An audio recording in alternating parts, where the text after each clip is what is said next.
রাজনৈতিক দল নিষেধ করা মানে নিষিদ্ধ ঘোষণা করার ব্যাপারে কতখানি এখতিয়ার দেওয়া হবে আদালতকে সেটা বলা হয়েছে।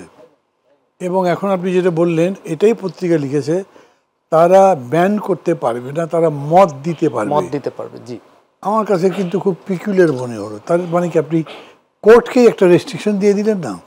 ধরেন যেভাবেই মামলাটা দেন, কোর্ট আলাপ আলোচনা করলেও করবার পরে তাদের মনে হলো এই অপরাধে তাকে নিষিদ্ধ ঘোষণা করা উচিত, সে করতে পারবে না, সাজেশন দেবে। সাজেশন কাকে দেবে? গভর্নমেন্টকে দেবে। তার মানে ওই রায়টা গভর্নমেন্ট নিজের হাতে রাখলো। এটা তো কোনো মানে একটা স্বাধীন বিচার বিভাগের দৃষ্টিভঙ্গির প্রতিফলন করে না।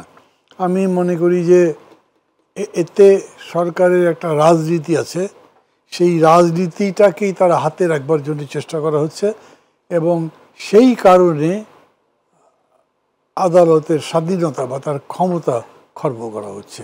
Not wanted.